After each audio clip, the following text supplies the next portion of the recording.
नमस्कार देवियों और सज्जनों, व्यालोकवाणी में आप सभी का एक बार फिर से स्वागत है। जैसा कि आप लोगों को पता है, हमने छठ पर एक सीरीज शुरू की है।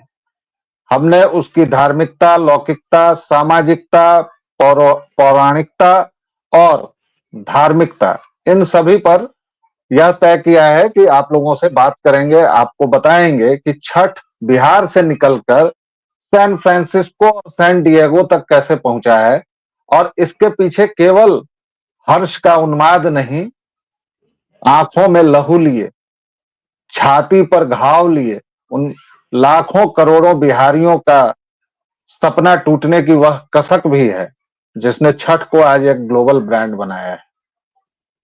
न बिहार में जंगल राज होता, न बिहारियों का पूरे 30 वर्षों तक इस कदर पलायन होता कि पहले दिल्ली, मुंबई, फरीदाबाद, हैदराबाद, बेंगलुरु और आप किसी भी शहर का नाम लीजिए, वहां छठ होने लगता। और उसके बाद जब उस श्रेणी में से कुछ लोग ऊपर गए और जो अमेरिका गए या सुरीनाम गए या कहीं गए, उन्होंने सैन फ्रांसिस्को और सैन डिएगो में झीलों के किनारे छठ करना शुरू किया। यह केवल हमारी जीत की कहानी नहीं है, इसके पीछे हमारे पुरखों के अश्रु और स्वेद की भी गाथा है। लेकिन आज हम बात करेंगे सामाजिकता की। हमारे हर एक पर्व के साथ यह चीज बार बार दोहराई जाती है कि यह सांस्कृतिक है, यह धार्मिक नहीं है, हिंदुत्व अलग है, हिंदूवाद अलग है। अच्छा ये बताइए, हिंदुइज्म का मतलब क्या होता है हिंदी में? मार्क्सिज्म का मतलब मार्क्सवाद, तो हिंदुइज्म का मतलब हिंदूवाद। और जो वाद जुड़े वहीं आपने उसको संकीर्ण किया कि आप हिंदुओं की बात करेंगे, केवल आप हिंदुओं के बारे में करेंगे। और हिंदुत्व क्या है भैया? हिंदी को हिंदी रहने दो, संस्कृत को संस्कृत रहने दो। जबरन हिंदुत्व को हिंदुइज्म से अलग क्यों करोगे? कुछ शब्दों के अनुवाद नहीं होते हैं। सनातन का अनुवाद इटर्नल नहीं हो सकता है। धर्म का अनुवाद रिलीजन और मजहब जैसी वाहियात बातें नहीं हो सकती हैं। धर्म बहुत ऊपर है। उसी तरह हिंदुत्व तो प्रत्यय लगाकर अगर यह शब्द बनाया गया है और सावरकर ने अगर हिंदुत्व का सिद्धांत दिया था, तो इस पर सोचना चाहिए कि सावरकर मराठी और संस्कृत के विद्वान थे, ठीक ठाक हिंदी जानते थे। उन्होंने हिंदुत्व शब्द कहां से क्वाइन किया? और ऐसा नहीं है कि सावरकर ने ही क्वाइन किया, लेकिन उसको उन्होंने प्रतिष्ठित किया। मातृत्व, पुरुषत्व, नारीत्व, यानी जो नारी का गुण है, जो पिता का गुण है, जो पुरुष का गुण है, तो जो हिंदू का गुण है वह है हिंदुत्व। आप उसको जबरन ये तलवार वाला है, ये वही बात है, वही घटियापन है कि जय श्री राम का नारा आकर्षक नहीं है। जय सिया राम कहिए आप, पहले जय सिया राम। हम लोग सब कहते हैं भाई, और हम जय श्री राम भी कहेंगे। उसी तरह छठ के साथ ये कवायद बहुत कही जाती है कि पुरोहितों का इसमें ये नहीं होता है, लोक पर्व है, छोटी छोटी चीजें ले आई जाती हैं। जरा छठ करके देखिए महाराज, कितने का सामान आता है ना, पता चल जाएगा। मालिक, कुछ सस्ता नहीं आता है। अब ये नहीं है कि गांव में चलते हुए ईख, सैन फ्रांसिस्को में अमेजन ईख देगा तो कितने का देगा मालिक? या पटना में कितने का है? आनंद जी, इन्हीं दो जी। बातों से शुरुआत करेंगे। हमारे साथ एक छोटे अंतराल के बाद आचार्य आनंद फिर से आ गए हैं, फिर हम इनको पकड़ ले आए हैं और आज हम इनको हारमोनियम लेके इधर उधर नहीं जाने देंगे। पुरोहित की जरूरत नहीं है और छोटे छोटे सामानों से प्रोलेटेरियत का पर्व है, बुर्जुआ गंध इसमें नहीं है। ये सब क्या बवाल है? देखिए, ये कुछ विचित्र सी बातें हैं जो कहने में बड़ी अच्छी लगती हैं कुछ लोगों को। असल में उन्हें खुद भी इसका अर्थ नहीं पता होता, क्योंकि घर में कभी कोई पूजा की नहीं होती या दादा दादी ऐसी पीढ़ी के साथ कभी बैठे होते, उनके साथ कोई पूजा पाठ वगैरह कुछ देखा होता, तो उन्हें पता होता कि ये सब जो होता है ये सच्चाई से कोसों दूर है। तो सच्चाई से कोसों दूर की बात अगर हम लोग करें तो सबसे पहले हम लोग चलते हैं शब्द पर। जैसे आपने हिंदुत्व की बात की, तो उस शब्द को, हिंदुत्व और हिंदुइज्म सुनते ही मुझे सबसे पहले रियल शब्द याद आता है। रियल, REAL, रियल यानी सच्चा, खरा, ये सब अर्थ में जो रियल शब्द होता है। अब रियल में आप एक बार इज्म जोड़ दीजिए, ISM, तो रियलिज्म हो जाता है।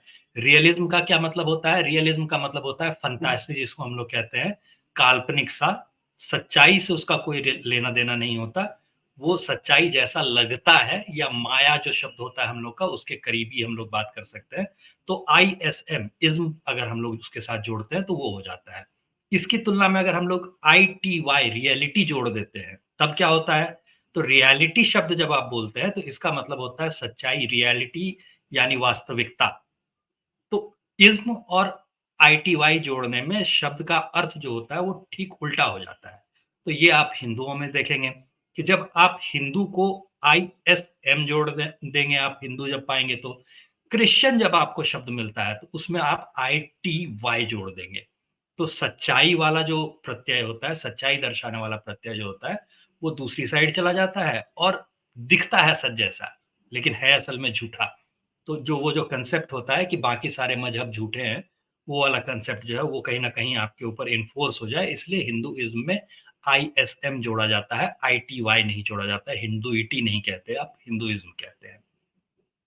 फिर जब उसका हिंदी अनुवाद आप करने की कोशिश करेंगे तो ये सब आपको मिल जाएगा। सावरकर की जहाँ तक आप बात कर रहे थे, तो सावरकर अभी जो हम लोगों को पढ़ाया जाता है इतिहास में, तो आप 9वीं-10वीं की इतिहास की अगर किताबें देख लेंगे तो उसमें आप पाएँगे कि 19वीं सदी की शुरुआत में, 20वीं सदी की शुरुआत में शायद कहा जाए, 1919 के आसपास जब महात्मा गांधी भारत वापस आए थे विदेशों से, उस समय को कहा जाता है भारत में राष्ट्रवाद का उदय का काल। तो ये बड़ी ही विचित्र बात है, क्योंकि उससे 200 साल, 250 साल पहले बाजीराव जब अपने साम्राज्य को आगे लेकर के बढ़ना शुरू करते हैं, तो वो हिंदू पद पादशाही की स्थापना की बात करते हैं। तो हिंदुत्व देखिए, की यहीं और यहीं राष्ट्रवाद यहीं यहीं वहाँ आपको रोक के, यहीं आपको रोक के मुझे खींचना पड़ेगा, क्योंकि आप फिर एक अलग वीडियो पर जा रहे हैं। वो पूरी अब एक हम लोग अलग यहाँ थी, से शब्दों का कैसे आप सीधे पुरोहितों पर और पुलतीरियत का पर्व है उस पर आइए प्लीज।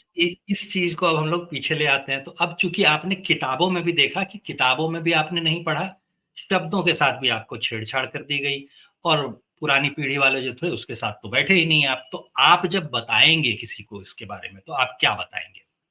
तो जैसे दिवाली में होता है, आपने स्कूल के एसे में जो लिखा था वही आपको याद है। तो Diwali is the festival of light आप कहते हैं हमेशा, जो कि आपने स्कूल के एसे में लिखना पढ़ना सीखा था।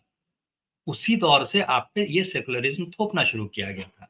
आप कभी भी ये नहीं कहते Ram is a festival celebrating the return of Lord Rama to Ayodhya from exile, या फिर आप ये नहीं कहते कि Rama is the celebration of birth और the upcoming of Devi Lakshmi. तो लक्ष्मी के उदय का पर्व था, समुद्र मंथन से लक्ष्मी निकली थी। ये आप चूंकि सीखते ही नहीं, कहते ही नहीं, तो आगे भी इस बात को बोलने में आपको बहुत ज्यादा हिचकिचाहट होती है। बचपन से आपको जिस चीज का अभ्यास है उसमें कोई दिक्कत नहीं होती। ये वैसा ही है जैसे बचपन से अगर आपको धोती पहनने का अभ्यास है, कोई दिक्कत नहीं होगी धोती पहन के बाजार तक जाने में। अगर आप पहली बार आज धोती पहन करके निकलेंगे तो आपको पता चल जाएगा कि अरे यार बड़ा दिक्कत लग रहा है, ये लोग सब मुझे ही देख रहे हैं क्या। तो ये जो स्वभाव में आपके घुस गया है उसकी वजह से होता है। पुरोहितों का जहां तक सवाल है, तो आप एक बार सोच के देखिए, आपके घर दिवाली में कौन सा पुरोहित आता है? होली में कौन सा पुरोहित आ जाता है आपके घर भाई? दशहरा में, उसमें 10 दिन होते हैं, उसमें कौन सा पुरोहित आता है? दशहरा के 10 दिन बीत जाने के बाद वो कुछ कुश वगैरह जो उगाया जाता है ना, वहाँ पे धूप जो लगाई जाती है, वो उगा हुआ जो होता है वो लेकर के मंदिर का कोई छोटा कर्मचारी जो होता है, जो कि अधिकांश जाति से ब्राह्मण भी नहीं है, वो लेकर के वो कुश आता है, वो दूब लेकर के आता है प्रसाद के रूप में, सभी लोगों के घर दे करके जाता है आस पड़ोस में, और सब लोग उसे कुछ 10-5 रुपए देते जाते हैं, तो दक्षिणा उसकी हो जाती है, दिन भर की उसकी कमाई हो जाती है 100-200 रुपए की। और वो भी ब्राह्मण नहीं होता अक्सर। तो पुरोहित को बुलाया जाएगा, ये हिंदुओं के किसी त्योहार में होता ही नहीं। कुछ अगर आप विशेष अनुष्ठान कर रहे हैं जहां पर आप 24 घंटे नहीं बैठ सकते, जैसे अगर आपने दुर्गा पूजा में एक पंडाल लगा दिया जहाँ पर आप 24 घंटे बैठ करके नहीं रह सकते, तो वहाँ पर आप एक पुरोहित को ले जा करके बिठाते हैं। एकादशी हो गई तो उसमें आप उतनी सख्ती से पालन नहीं कर सकते नियमों का, तो आपने पुरोहित को कह दिया कि भैया मेरे बदले एकादशी का व्रत तुम कर लो और इसके बदले में मैं तुम्हें कुछ दक्षिणा दे दूँगा। तो ये सब जो होता है, ये तब होता है जब आप स्वयं नहीं कर सकते। बाकी मामलों में जहाँ पे आप स्वयं करने में समर्थ हैं, वहाँ पे ये सारी चीज़ें जो है वो आप ही कर रहे होते हैं, किसी पुरोहित को तो किसी त्योहार में नहीं बुलाया जाता। तो दिवाली भी लोक आस्था का त्योहार है, क्योंकि इसमें भी कोई पुरोहित नहीं आता आपके घर। होली भी लोक आप आस्था का त्योहार है, यहाँ भी कोई प्रोलेटेरियत वाला, प्रोलेटेरियत का क्या? आप बुर्जुआ प्रोलेटेरिएट लोग का सब सब पर्व प्रोलेटेरिएट का त्योहार को हटा दिए हैं।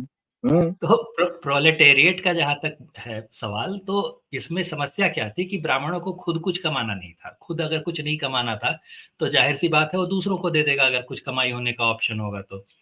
तो आप जो सूप वगैरह खरीदते हैं, सिर्फ़ वही देखिएगा तो एक-एक शहर में ही 4 साढ़े 4 करोड़ का मेरा ख़्याल है कि पटना में सिर्फ़ इस साल में 10 करोड़ से ऊपर का, सिर्फ़ पटना शहर में 10 करोड़ से ऊपर का सिर्फ़ सूप और बाँस के बनाई हुई जो टोकरी, छल ये सब जो होती है, मुझे पता नहीं आज की पीढ़ी के कितने लोग सूप समझ पाएँगे कि सूप और डगरा इन चीज़ों में अंतर क्या होता है। तो ये सारी चीज़ें जो बाँस की बनी हुई होती हैं। सूप सूप तिकोना होता है ऐसे वाला, वो शायद जेनजी में किसी ने नहीं देखा होगा, उससे माताएं ये करती थी। डगरा बिल्कुल गोल होता है, ठीक है, और एक छींटा होता है जो बहुत बड़ा छिट्टा गहरा और गोल सा होता छिट है। ये सब छिट्टा चीजें तो बांस अगर की बनती थी। छिट्टा अगर हम लोग टोकरी कहें तो छिट्टा कुछ-कुछ समझ जाएँगे ये लोग। तो टोकरी जैसी चीज़ जो होती थी उसे छिट्टा कहा जाता है, या उससे अगर छोटे आकार में है तो दौरी कहा जाता है। आकार कितना बड़ा है उस पर भी निर्भर करता है कि उसका नाम क्या होगा। तो ख़ैर, तो अब ये जो सिर्फ़ बाँस की बनी हुई इन चीज़ों का व्यापार है, यही कुछ करोड़ में जाता है। इसके अलावा जो लोग मुफ़्त बाँट रहे होते हैं, तो जितने भी आपको शहर के दबंग से लेकर के और शहर के बड़े व्यापारी तक, और फिर आपको विधायक मंत्री से लेकर के डॉक्टर तक, सबके सब आपको दिखेंगे कि उन्होंने एक स्टॉल लगाया और उस पे कुछ 100-50 ला करके रख दिए, ताकि गरीब लोग जो हैं, जो कि खुद से खरीद नहीं पाते लेकिन त्योहार मनाना चाहते हैं कि वो ये कर पाएँ, तो आइए भई आप एक टोकरी यहाँ से उठा कर के ले जाइए और मुफ्त में, और कोई आपसे ना तो नाम पूछने आ रहा है, ना कुछ पूछने आ रहा है। आजकल कैमरे का दौर हो गया है तो कई लोग वीडियो में आ जाते हैं, वरना कोई नाम भी नहीं पूछता कि कौन ले गया। तो ये सब कुछ जो होता है ये मुफ्त में बाँटा जा रहा होता है बहुत सारे लोगों द्वारा। इसलिए ये भी कहना कि बुर्जुआ लोगों का त्योहार है, तो भाई दिवाली में भी आप करीब-करीब यही कर रहे होते हैं। होली में भी आप यही कर रहे होते हो। होली में भी आप देखिए कि आप कुछ भी खरीद नहीं रहे होते। पुरानी जो परंपराएँ थी उसके हिसाब से देखिएगा तो रंग वगैरह भी जो होता था, वो खरीदा नहीं जाता था, पलाश वगैरह से बनाया जाता था। जो मिठाइयाँ आज हम लोग खरीदने लगे हैं और बहुत सारे लोग सोन-पापड़ी का मज़ाक उड़ाते हुए पाए जाते हैं, तो थोड़े साल पहले तक ये सोन-पापड़ी वगैरह बनाने का और बाँटने का रिवाज नहीं हुआ करता था। घर में वो पुआ बनता था, दही बड़ा बनता था होली के टाइम पर, और अगर दिवाली के टाइम पर आप देख लें, तो दिवाली के टाइम पर दूसरी मिठाइयाँ होती थी, अलग-अलग जगहों पर वो मिठाई थोड़ी-थोड़ी बदल जाती है। जैसे कि आप देखते होंगे कि भई बिहू नाम बदल जाता है, और वही नाम जो है वो पंजाब में जब पहुँचता है तो वो बैसाखी नाम हो जाता है, और फिर कहीं अगर वो पहुँच गया दक्षिण भारत की तरफ तो वहाँ ओणम नाम हो जाता है। तो नाम जैसे थोड़ा-थोड़ा बदल जाता है, वैसे ही बनने वाली मिठाइयाँ भी जो है वो थोड़ा-थोड़ा बदल जाती हैं, और ऐसे चलता रहता है। तो इसमें भी बाज़ारवाद बहुत ज़्यादा नहीं था, इसीलिए आप ये कह रहे हैं कि बुर्जुआ लोगों का त्योहार नहीं है, ये गरीब लोगों का त्योहार है। तो ऐसा कुछ नहीं है कि इसमें खर्च बहुत कम होता है। खर्च भी बहुत कम नहीं होता, और बहुत सारे लोग ऐसे होते हैं जो ये खर्च उठाने में समर्थ ना हो, लेकिन अड़ोस-पड़ोस के लोग जो होते हैं वो सहयोग कर देते हैं और काम चल जाता है। तो त्योहार भी जो है वो बाज़ारवाद का त्योहार भारत में ज़्यादातर जी, त्योहार नहीं रहे। अब ये ज़रूर देखिए बाज़ार जो है वो आनंद घुसने जी, की कोशिश कर रहा है। आनंद जी देखिए, मुश्किल ये है जो आपने एक बात कही कि न पढ़ना है न जानना है, बस बकर बकर करना है। तो cow is a four footed animal which gives us milk, ये आपने लिखा। उसी तरह दीपावली, दिवाली, दीपावली तो अब कोई कहता भी नहीं है शायद। तो Deepavali is a festival of light. Bloody what kind of festival? What festival? अरे भाई, हमारे प्रभु राम आए थे तब हमने दिए जलाए थे, वैसे ही नहीं खुश हो गए, वैसे ही आतिशबाजी नहीं करने लगे। आतिशबाजी के पीछे भी हम अपने पुरखों को दिखाते हैं रास्ता, उसके जरिए। मिलॉर्ड्स को पता ही नहीं है, कोट पहने हैं विदेश में, कानून है 300 साल पुराना स्लेवरी वाला, तो योर लॉर्डशिप करेंगे क्या? उनको तो अपना कुछ अच्छा, ज्ञान ही नहीं है। इसमें एक मजेदार सी जानकारी लोगों के पास और भी होनी चाहिए। एक मजेदार सी जानकारी ये होती है कि अकाउंटिंग जो आज आप पढ़ते हैं, ये अकाउंटिंग सिस्टम यहूदियों का है। तो यहूदियों का जो काफी पुराना अकाउंटिंग सिस्टम था, उसी को आप credit what comes in, debit what goes out, इस तरह से आप करते हैं। तो ये जो 3 लॉज होते हैं और उनके बेसिस पर अकाउंट का एक बुक बनाया जाता है, जिसमें दाहिनी तरफ ये लिखा जाएगा, बाईं तरफ ये लिखा जाएगा। तो ऐसा ही एक बही खाता आपको पुराने जो व्यापारिक परिवार है, उनके पास मिल जाएगा। तो ये बही खाता शुरू करने का दिन भी यही होता था। तो जो कई बार लोग ये सोच रहे होते हैं कि अमावस्या जो है वो बड़ा अशुभ तिथि होती है, तो अमावस्या के दिन ही जो है वो नया साल का जो बही खाता होता है वो ये लोग शुरू कर रहे होते हैं। तो अशुभ तिथि भी होती है, ऐसा भी सोचना जो है वो बहुत ही मूर्खतापूर्ण है। तो वो भी हमारे त्योहारों से कैसे जुड़ा हुआ है, और चूंकि आपने एसेज में लिखना बंद कर दिया और बाद में सोचने लगे कि नहीं नहीं ये तो बुर्जुआ लोगों का त्योहार है जी, तो उसकी वजह से जो है वो आप इसको भी भूलते जा रहे हैं। ये भी एक पीढ़ी जो है आगे, मुझे नहीं लगता है कि लोग याद दिला पाएंगे। और इसके साथ दर्शकों श्रोताओं यह भी याद रखिए कि जब हम पौरोहित्य की बात करते हैं तो सनातन के किसी धर्म में यह आवश्यक नहीं है, अनिवार्य नहीं है। आवश्यक है, अनिवार्य नहीं है। तो मैं तो जहां बैठा हूं वहीं मंदिर बन जाएगा मेरा। अगर मैं निराकार का उपासक हूं या शाक्त हूं, वैष्णव हूं, कोई फर्क नहीं पड़ता। ये मैं अभी बात कर रहा हूं, मैंने ऐसे ध्यान किया, देवी माँ प्रकट हो गई, मेरी पूजा हो गई। लेकिन मंदिरों में हम जाते हैं, क्यों जाते हैं? वो व्यवस्था है, उसके गर्भगृह में जाते हैं। उसके गर्भगृह में जो ऊर्जा होती है वह कभी महसूस कीजिएगा, अकेले जाकर किसी मंदिर के गर्भगृह में देखिएगा। जहां भीड़ होती है वहां तो आपको रुकने नहीं देंगे, लेकिन बाकी जगह कभी देखिएगा जाकर। पुरोहित कौन होता है? पुरोहित जो मेरी माँ कर रही है भाई, वही पुरोहित है। पुरोहित का मतलब क्या?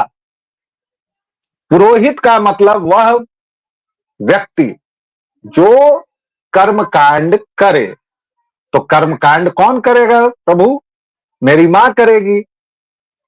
मिथिलांचल की शादियों में एक विधकरी होती है, विधकरा नहीं होता। फेमिनिस्ट ध्यान दें प्लीज, ब्रा जलाने का वक्त आ गया है प्लीज।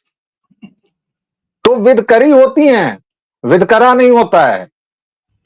उसी तरह छठ में भी पुरोहित नहीं होते हैं। सारा कुछ एक और आता है आनंद जी, कि सब कुछ देखिए खेतों से, कोई बहुत ऐसा पदार्थ नहीं है जैसे डाब नींबू है, ईख है और शकरकंद है, मतलब कुछ बनाना नहीं है। ठेकुआ है तो आटा से बन जाता है। मतलब हम समझ रहे हैं कितना लोग पर्व, और लगेंगे रोने, व्याकुल हो जाएंगे। भैया, किस पर्व में ये लिखा हुआ है या कहीं आपको ये ज्ञान दिया जाता है कि आपको बाजार से कैडबरी का बड़ा वाला पैकेट लेके आना है दिवाली के दिन, या एकदम मिठाई का? अरे आपको बनाने नहीं आती मिठाई महाराज और महारानी, प्लीज स्त्रियों माफ कीजिएगा, आप बनाना भूल गई हैं। आपको वक्त नहीं है, आपको फुर्सत नहीं है, आपको टाइम नहीं है, इसलिए आपने ये कांड किया है। तो इसलिए छठ महापर्व है, लोक आस्था का पर्व है। किंतु जैसे हमारे तमाम पर्वों के साथ, हमारे तमाम त्योहारों के साथ आनंद जी साजिश चल रही है कि इसको धार्मिकता से अलग किया जाए, वही साजिश छठ के साथ भी हो रही है। छठ बिल्कुल धार्मिक है, सनातनी है। महाभारत में इसका उल्लेख है, श्री कृष्ण पुत्र सांब ने यह किया था, माता सीता ने भी किया था। प्रभु श्री राम को प्रायश्चित करना पड़ा था महाराज उस युद्ध का, जिसमें बहुत सारी हत्याएं हुई थी। तो ऋषि मुदगल, फिर से वही मिथिलांचल, मैथिल सब तो जीना ही आराम कर देंगे। उन मुदगल ऋषि के आश्रम में रहकर मां सीता ने 6 दिनों तक यही सूर्योपासना की थी। तो जब रामायण में है, महाभारत में है, स्वयं श्री कृष्ण है इसमें, तो इसमें कौन सी धार्मिकता नहीं है बंधुओं, जरा बताइए। छठ हमारा धार्मिक पर्व है, सनातन का त्योहार है, खूब खुशी से मनाइए। छठी मैया को नमस्कार कीजिए, प्रणाम कीजिए। आनंद जी, बहुत बहुत धन्यवाद। हम कल फिर इस वीडियो को आगे बढ़ाएंगे, इस चर्चा को छठ तक हमें, और कल से हम बताएंगे कि यहाँ क्या क्या विधियां होती हैं, कैसे कैसे क्या किया जाता है। तब तक के लिए दीजिए आज्ञा। व्यालोक वाणी को अपना स्नेह और प्रेम देते रहें जैसे आप लोग देते हैं। लाइक, शेयर और सब्सक्राइब कीजिए। आनंद जी, बहुत बहुत धन्यवाद। धन्यवाद। जय सिया राम। जय श्री राम।